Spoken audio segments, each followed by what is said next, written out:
Good afternoon, everyone. Now, just gonna continue the meeting that's where Mr. Gordon was meeting with the disabled people and the stakeholders, and now it's getting to the interesting part, and you're gonna hear all the most of the plannings they have about devices that people can use, make it easier, and wheelchair access for disabled people. You're going to learn a lot more into this section, into this episode, I should call it. And oh God, you can see that this man has planned for the people. He's just picking up the mantle of where his father left off, because his father used to be so good to those people, and now him you can see the interest, you can see the passion he has for everyone, not only disabled people but everyone. you know and and what I noticed, what this man when this man is speaking, when Mr. Golden is speaking, he's speaking from the heart. You have a paper, but he not even have to look on the paper, because he was grown this way to care about these people. He saw his father and mother doing those good things, and he learned from that. So it's like he don't have to look on paper to tell anything, because that is speaking what is in his heart. you know. So there are some interesting questions and interesting topics, and this thing is getting more exciting, and more what I should say, I can't find the word, more interesting to listen to. So I'm going to give you this piece, and after this piece, no, after this, the next episode you'll hear Damian Crawford and others, in their take. So thank you guys for listening. Thanks. Made to help drive this process forward. And, we are also looking at possibly expanding the National Health Fund coverage to include some of the key assistive devices and reduce the burden, the financial burden on families. So the NHF, they have a range of things that they cover and fund, and we want to look at what assistive devices can be included in that range of things that they cover. And, generally speaking, again, I mentioned the mobile clinics. And, we want to see how we can roll out those online clinics so that we can do on-site fittings, repairs, and training so that people can use and maintain their devices with confidence. So that, somebody who has a need for a repair of a limb, for example, can get in touch with the Jamaica Council for Persons with Disabilities, who could then relay that to the mobile clinic that could come out to where that person lives and see if they can deal with the matter there. Yes, to do the assessments Yeah. and the repairs, even so. Even so, yeah. You know. Okay, all right. Sir, it is a matter of the Ministry of Education that every child can learn. And every child must learn. However, a study done by Professor Floyd Morris in 2011 revealed that while 46% of these interviews supported inclusive education, 96% indicated that they cannot provide adequate support to students with disabilities. While this study was some time ago, antidotes suggest that any improvement has not been enough. What will a PMP government do differently? Yeah. Well, we have our spokesperson for education here, and I'll give him the opportunity to speak on that matter. And when you hear from him, what I would just say to you is that we are committed to an education system which benefits all, and where special needs are identified early, and where the necessary arrangements are in place so that we can accommodate those needs as best we can, and do so in an inclusive way rather than a way that condemns people to being, isolated from the rest of society. That is not the approach we favor. We favor approaches where persons are brought in to participate in society, and are given the necessary support so that they can do so as best as possible. I should also mention that we have among our team, Comrade Maureen Weber, who is an advocate, a strong advocate for persons with disabilities. And she herself has a person with disability in her family, and so she has lived the life of somebody who has always been standing up for the rights of persons with disabilities. And I'm sure that when we form government, she will continue to play that role as well. And make sure we deliver on the things that we're talking about today. Yeah. Okay, sir. A UNICEF study in 2022 indicates that families with a child with a disability are often unable to meet or provide all the services required for their child. It went on to suggest that 43% of them choose unemployment as they have no one to leave their child with.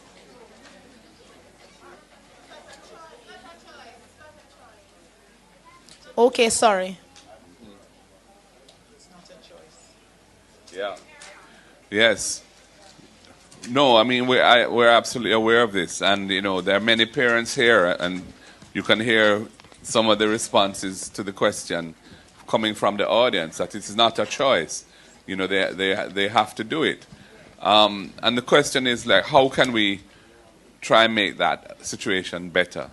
You know, we want to work with faith-based organizations and other organizations that may be represented here to implement options that can provide some kind of assistance to parents to allow them to work while ensuring that their child or young adult is being cared for. You know, we have to go into the communities and see how we can use assets that exist in the community that are not being fully utilized to provide that kind of support for parents. You know, it's critical. We're aware that the PATH, for example, doesn't treat the fact that a household has full responsibility for a child or young adult with a disability as being a basis for additional support. And we're going to look at how we can change that. Yeah. There needs to be some kind of disability allowance within the PATH system to take into account the needs of families and parents in dealing with this situation. And, you know, so these are some of the things that can be done and will be done to try and make the life of families and parents in particular easier in managing the situation that they found themselves in. So I want to thank you, Cara, for this interview and for affording me the opportunity to speak on some of these ideas.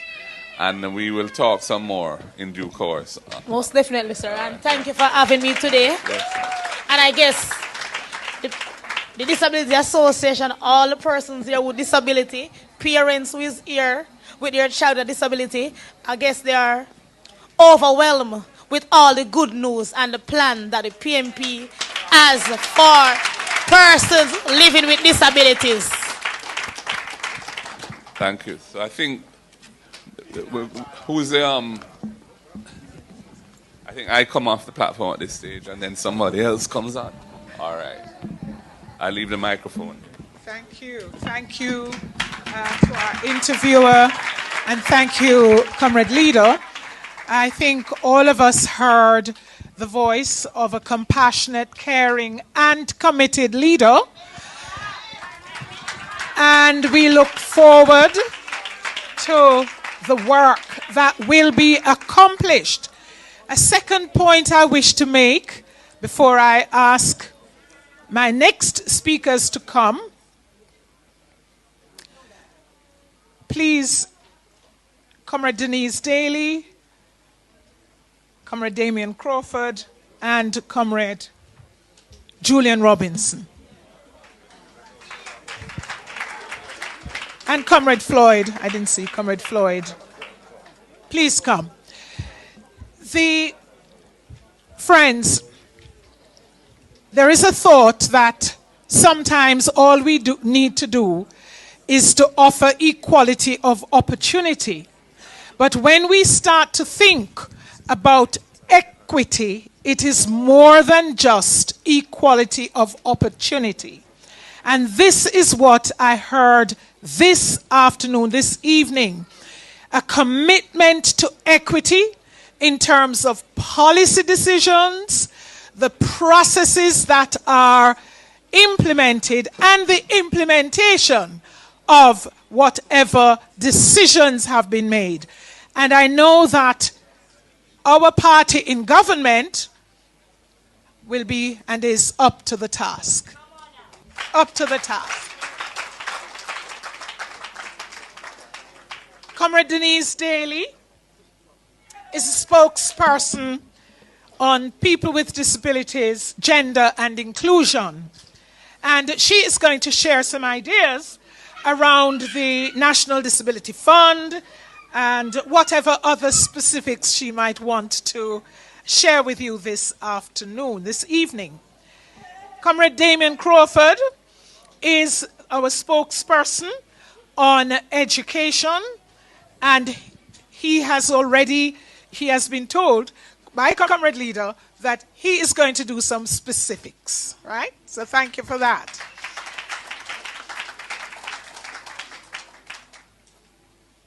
Comrade Jesse James will speak briefly on health and health services and how you can indeed engage the health service to deal with mental health issues, I understand. All right? Each of the speakers, and I'll come back and introduce Comrade Floyd, each of the speakers has about 3 to 5 minutes to make their presentations. Comrade Daly, being the spokesperson, that includes a lot more, has a little bit more time. Bear with her. Please make them welcome. Thank you. Thank you very much, Mrs. Allen, our moderator. No, be honest now. What can I say? Where can I start? Now, you said a leader, and I sat there and I listened to my leader. And I said to myself, who is better to address this gathering more than Comrade Leader Mark Golding? He has lived this with you. And I am so touched to know that he does not have to speak from even a script, because he speaks from living examples. But they said, you know, when a leader has knowledge-based and as data-driven, you cannot beat that leader.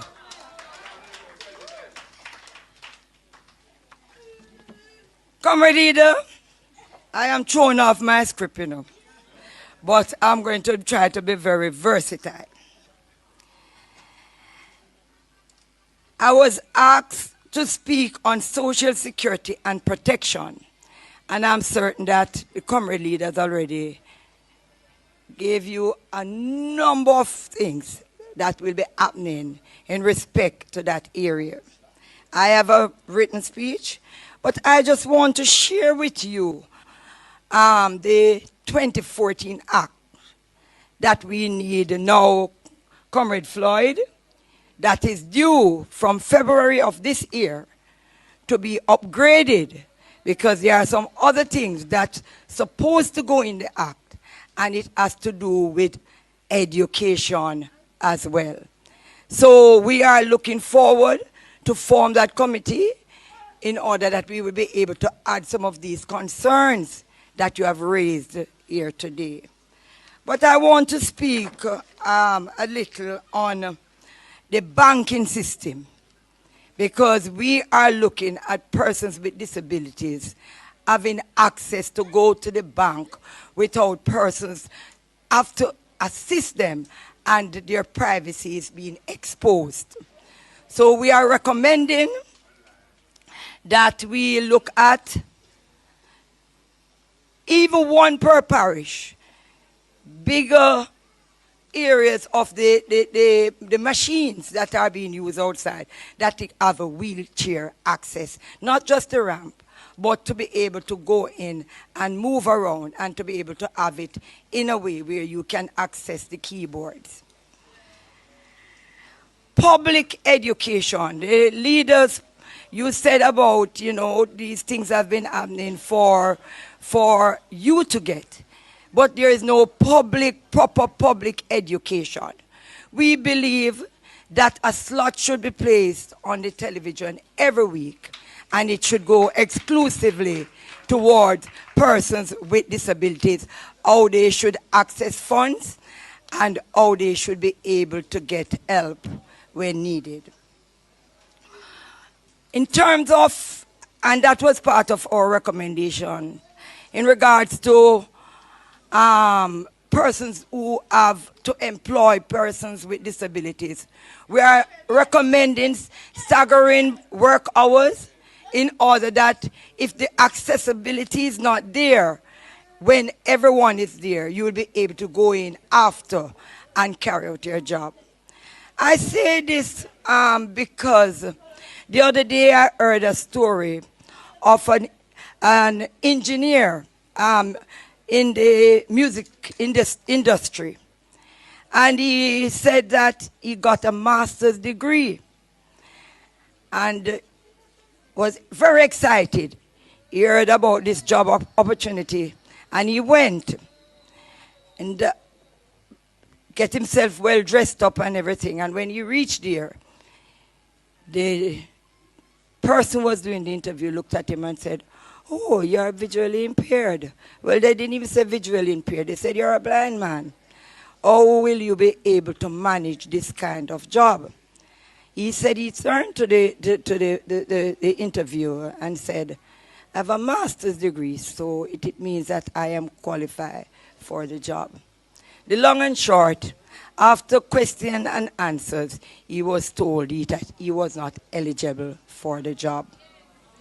Now, we will have to ensure that once you are qualified, you must not be disqualified because of your disability. So, our recommendation going forward is that we try to incentivize the areas in terms of persons who want to employ persons with disabilities. We might probably give them a little tax cut in order that they'll be able to take on persons with disabilities. It is not the leader's recommendation, it is coming out of a task force that we have. We are also looking at testing because a number of children are inside here today, and I am certain that it's not all of the children in here is going to a school because they lack the testing facilities. And we are recommending that we have testing in the seven regions, the educational region, Comrade Crawford, so that we'll be able to do testing even in certain schools, so that we'll be able to place these children into school. A parent told me in St. Anne, she said, "I am waiting 5 years now for my child to be tested. And if they are not tested, they cannot be placed in a school." And she said to me, the child now passed primary age and is about to pass the high school age, and still there is no testing done. The People's National Party will correct that. We are going to ensure that we develop devices in the schools and also have areas in the regions so that we will have better access to testing of persons with disabilities. We are looking also at over 65 because you have an health benefit to 65 and you don't have any pension if you don't work. We are making recommendation that if you could not be employed because of your disabilities, after 65, that there's a way in which you will be able to get a pension.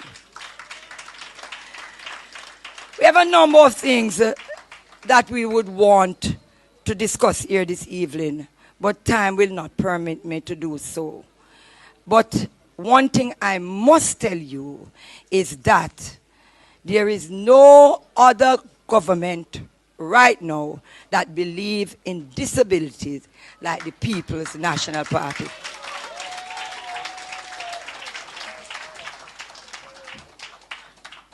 Thank you, Comrade Daly. I'm going to now ask Comrade Crawford if he would.